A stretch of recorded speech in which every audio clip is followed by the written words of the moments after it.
Hello, welcome back to my channel. അപ്പോൾ നമുക്കിന്നൊരു tutor കേക്കിൻ്റെ വീഡിയോ കാണാം. ഐറൻ്റെ ബർത്ത്ഡേ വീഡിയോ സ്റ്റാറ്റസും സ്റ്റോറിയൊക്കെ ഇട്ട സമയത്ത് ഒരുപാട് പേര് കേക്കിൻ്റെ ഡീറ്റെയിൽഡ് വീഡിയോ ഉണ്ടോയെന്ന് ചോദിച്ചിട്ടുണ്ടായിരുന്നു. അപ്പോൾ നമുക്കിന്ന് ആ വീഡിയോ ഒന്ന് കണ്ടു നോക്കാം കേട്ടോ. ആദ്യം തന്നെ താഴത്തെ ലെയറിന് വേണ്ടിയിട്ടുള്ള 1 kg സ്പഞ്ച് റെഡിയാക്കാം. അരിപ്പയിലേക്ക് 1 കപ്പ് മൈദ ചേർത്ത് കൊടുത്തിട്ടുണ്ട്. 2.5 ടീസ്പൂൺ കൊക്കോ പൗഡറും 1 ടീസ്പൂൺ ബേക്കിംഗ് പൗഡറും 1/2 ടീസ്പൂൺ ബേക്കിംഗ് സോഡയും 1/4 ടീസ്പൂൺ ഉപ്പും കൂടി നന്നായിട്ടൊന്ന് അരിച്ചെടുക്കാം. നമ്മൾ ചോക്ലേറ്റ് സ്പഞ്ചാണ് കേട്ടോ ഉണ്ടാക്കുന്നത്. അത് മാറ്റി വെച്ച ശേഷം ഒരു ഡ്രൈ ആയിട്ടുള്ള ബൗളിലേക്ക് 3 മുട്ട പൊട്ടിച്ച് വയ്ക്കാം. അതിലേക്ക് 1 ടീസ്പൂൺ വാനില എസൻസും കൂടി ചേർത്തിട്ട് നന്നായിട്ട് പൊങ്ങി വരുന്നവരെ ബീറ്റ് ചെയ്തുകൊണ്ടിരിക്കാം. മുട്ട നന്നായിട്ട് പതിഞ്ഞു വരുന്ന ടൈമിൽ നമുക്കിതിലേക്ക് 1 കപ്പ് പൊടിച്ച പഞ്ചസാര കുറേശ്ശെയായിട്ട് ചേർത്തിട്ട് നന്നായിട്ട് ബീറ്റ് ചെയ്യാം. ഇനി ഇതിലേക്ക് 1/4 കപ്പ് സൺഫ്ലവർ ഓയിലും കൂടി ഒഴിച്ചിട്ട് നന്നായിട്ടൊന്ന് മിക്സാക്കി കൊടുക്കുക. ഒരുപാട് ബീറ്റ് ചെയ്യേണ്ട ആവശ്യമില്ല. എന്നിട്ട് നമ്മൾ നേരത്തെ അരിച്ച് വെച്ചിട്ടുണ്ടായിരുന്ന ഡ്രൈ ഇൻഗ്രീഡിയൻസ് കുറേശ്ശെ ചേർത്തിട്ട് നന്നായിട്ടൊന്ന് മിക്സ് ചെയ്തെടുക്കുക. ബാറ്ററി തിക്കായി വരുമ്പോൾ 1/4 കപ്പ് പാല് കുറേശ്ശെ ചേർത്തിട്ട് ഒന്നും കൂടി മിക്സ് ചെയ്തെടുക്കാം. കേക്ക് ബാറ്റർ ഇവിടെ റെഡി ആയിട്ടുണ്ട്. അപ്പോൾ ഈ സമയത്ത് നമ്മൾ വിത്തൗട്ട് ഓൺ ചെയ്യുന്നതുകൊണ്ട് തന്നെ ഒരു വലിയ പാന് ഒന്ന് പ്രീ ഹീറ്റ് ചെയ്യാൻ വേണ്ടിയിട്ട് ഗ്യാസ് സ്റ്റോപ്പിലേക്ക് വെച്ച് കൊടുക്കാം കേട്ടോ. ഞാനിത് 7 ഇഞ്ചിൻ്റെ ടിന്നിലാണ് ബേക്ക് ചെയ്തെടുക്കുന്നത്. അതിലേക്ക് ബട്ടർ പേപ്പർ വെച്ച് കൊടുത്തിട്ട് ബാറ്റർ ഒഴിച്ച് ചൂടാൻ വെച്ചിട്ടുണ്ടായിരുന്ന പാനിലേക്ക് ഇറക്കി വെച്ച് കൊടുത്തിട്ട് ലിഡ് അടച്ചു കൊടുക്കാം. 30 to 35 മിനിറ്റ്സ് ആകുമ്പോഴേക്കും നമ്മുടെ കേക്ക് നന്നായിട്ട് ബേക്കായിട്ട് വന്നിട്ടുണ്ടാവും. രണ്ടാമത്തെ 1/2 kg സ്പഞ്ച് ഉണ്ടാക്കാനായിട്ട് 1/2 cup maida, 1.5 table spoon cocoa powder, 1 pinch ഉപ്പ്, 1/4 teaspoon baking soda, 1/2 teaspoon baking powder എല്ലാം കൂടി നന്നായിട്ടൊന്ന് അരിച്ചെടുത്തിട്ട് മാറ്റി വെക്കാം. ഞാൻ 5 ഇഞ്ചിൻ്റെ ടിന്നാണ് എടുത്തിട്ടുള്ളത്. അതിലേക്ക് കുറച്ച് ഓയിൽ ഗ്രീസ് ചെയ്തിട്ട് ബട്ടർ പേപ്പർ ഇട്ട് കൊടുക്കുന്നുണ്ട്. ഇനി ഒരു ബൗളിലേക്ക് 2 മുട്ട പൊട്ടിച്ച് വയ്ക്കാം. 1/2 ടീസ്പൂൺ വാനില എസൻസ് കൂടി ചേർത്തിട്ട് നന്നായിട്ട് ബീറ്റ് ചെയ്ത് വരുമ്പോൾ 1/2 കപ്പ് പൊടിച്ച പഞ്ചസാര കുറേശ്ശെയായിട്ട് ചേർത്തിട്ട് ബീറ്റ് ചെയ്തെടുക്കാം. 1 ടേബിൾ സ്പൂൺ സൺഫ്ലവർ ഓയിലും കൂടി ഒഴിച്ചിട്ട് ഒന്നും കൂടി ഒന്ന് ബീറ്റ് ചെയ്ത് കൊടുക്കാം.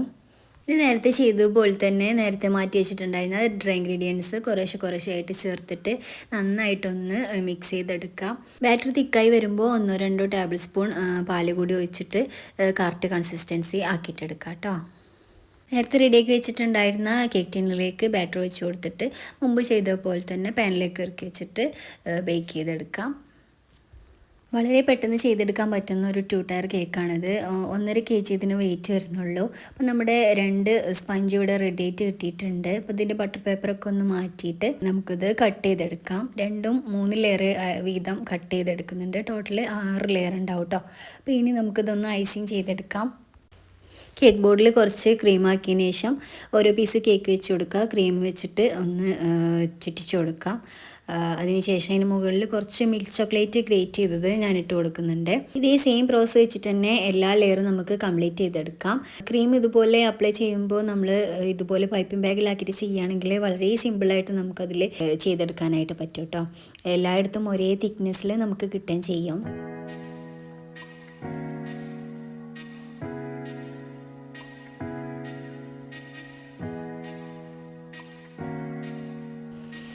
ആദ്യത്തെ കേക്ക് നമ്മളിവിടെ ക്രം കോട്ട് ചെയ്തിട്ട് ഒന്ന് ഫ്രിഡ്ജിലേക്ക് വെച്ച് കൊടുക്കുന്നുണ്ട്. ഇനി നമുക്ക് 1/2 kgയുടെ കേക്കും അതുപോലെ തന്നെ ചെയ്തെടുക്കാം. കുറച്ച് ഷുഗർ സിറപ്പ് വെച്ചിട്ട് വെറ്റാക്കി കൊടുക്കുക. അതിന് മേലെ ക്രീം വെച്ച് കൊടുത്തിട്ട് ഗ്രേറ്റ് ചെയ്ത മിൽക്ക് ചോക്ലേറ്റും കൂടി ഇട്ട് കൊടുക്കാം. രണ്ടും ക്രം കോട്ട് ചെയ്തിട്ട് കുറഞ്ഞത് 1 മണിക്കൂറെങ്കിലും ഫ്രിഡ്ജിൽ വെച്ചിട്ട് വേണം നമ്മൾ ഫൈനൽ കോട്ട് ചെയ്യാൻ വേണ്ടിയിട്ട്. അപ്പോൾ രണ്ടും ഞാൻ ഫൈനൽ കോട്ടും കൂടി ചെയ്തെടുക്കുന്നുണ്ട് കേട്ടോ. ആദ്യം ഒരു പാലറ്റ് നൈഫ് വെച്ചിട്ടും പിന്നെ സ്ക്രാപ്പർ വെച്ചിട്ടും നന്നായിട്ടൊന്ന് ഫിനിഷിങ് ചെയ്തെടുക്കാം. മുകൾ ഭാഗം ഇതുപോലെ പാലറ്റ് നൈഫ് ചെരിച്ച് പിടിച്ചിട്ട് സൈഡിലായിട്ട് ആക്കി കൊടുക്കുകയാണെങ്കിൽ പെട്ടെന്ന് തന്നെ ഫിനിഷിംഗ് ആയിട്ട് കിട്ടും.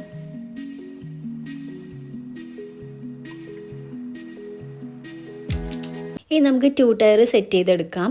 ഒരു 2-3 മണിക്കൂർ ഫ്രിഡ്ജിൽ വെച്ച് ഒന്ന് തണുപ്പിച്ചതിന് ശേഷം ഒന്ന് സെറ്റ് ചെയ്തതിന് ശേഷം മാത്രമേ ഇങ്ങനെ ചെയ്യാൻ പാടുള്ളൂ കേട്ടോ. ആദ്യം ആ ഒരു കറക്റ്റ് ലെവൽ കിട്ടാനായിട്ട് നമ്മൾ ഏത് ടിന്നിലാണോ ബേക്ക് ചെയ്തിട്ടുള്ളത് ആ ഒരു ടിന്ന് വെച്ചിട്ട് ഒന്ന് അടയാളപ്പെടുത്തി കൊടുക്കുക. എന്നിട്ടൊരു സ്ക്യൂവറും പാലറ്റ് നൈഫും കൂടി വെച്ചിട്ട് പതിയെ പൊക്കിയിട്ട് ഇതിന് മുകളിലേക്ക് വെച്ച് കൊടുക്കുക. അത്രയേ ഉള്ളൂ. ഭയങ്കര സിമ്പിളാണ്. കേക്ക് കറക്റ്റായി വെച്ച് കൊടുത്ത ശേഷം പാലറ്റ് നൈഫ് പതിയെ ഊരി കൊടുക്കുക. പിന്നെ സ്ക്യൂവർ അതിലേക്ക് തന്നെ ഇറക്കി വെച്ച് കൊടുക്കുക കേട്ടോ. എന്നിട്ട് ആ ഒരു ഭാഗം ഒന്നും കൂടി ഒന്ന് ഫിനിഷ് ചെയ്തെടുത്ത് കഴിഞ്ഞാൽ നമ്മുടെ 2 ടയർ കേക്ക് ഇവിടെ റെഡി ആയിട്ടുണ്ട്. ഇനി ഇതൊന്ന് ഡെക്കറേറ്റ് ചെയ്തെടുക്കാം. ഞാനൊരു ഫോണ്ടൻ ബേബീനെ ഉണ്ടാക്കി വെച്ചിട്ടുണ്ടായിരുന്നു. അതിനെ ഒന്ന് അതിലേക്ക് ഇരുത്തി കൊടുക്കുന്നുണ്ട്. പിന്നെ കുറച്ച് ക്രീം 2 ബൗളിലെടുത്തിട്ട് ഒന്നിലേക്ക് പിങ്ക് ജെൽ കളറും ഒന്നിലേക്ക് പർപ്പിൾ ജെൽ കളറും കൂടി മിക്സ് ചെയ്തിട്ട് ഇതുപോലെ ചെറിയ ചെറിയ ഡിസൈൻസ് വരച്ചു കൊടുക്കുന്നുണ്ട് പാലറ്റ് നൈഫ് വെച്ചിട്ട്. അത് ആദ്യം തന്നെ ചെയ്യുന്നതായിരുന്നു നല്ലത്. കേക്കിന് മുകളിൽ സെറ്റ് ചെയ്തിട്ട് ചെയ്യുമ്പോൾ കേക്ക് ഡാമേജ് ആവാനുള്ള ചാൻസ് ഉണ്ട്. എന്നിട്ട് കുറച്ച് ബട്ടർഫ്ലൈസും പിന്നെ ഒരു ഫോണ്ടൻറ്റിൽ ഐറ മെഹക്ക് എന്നുള്ള പേരും എഴുതി കൊടുത്തിട്ടുണ്ട്. അപ്പോൾ നമ്മുടെ കേക്കിൻ്റെ വർക്ക് ഇവിടെ കംപ്ലീറ്റ് ആയിട്ടുണ്ട്. അപ്പോൾ ഇഷ്ടമായിട്ടുണ്ടെങ്കിൽ നമ്മുടെ ചാനൽ എല്ലാവരും സബ്സ്ക്രൈബ് ചെയ്യുക. അപ്പോൾ അത്രയുള്ളൂ. മറ്റൊരു വീഡിയോ ആയിട്ട് വീണ്ടും കാണാം. ബൈ.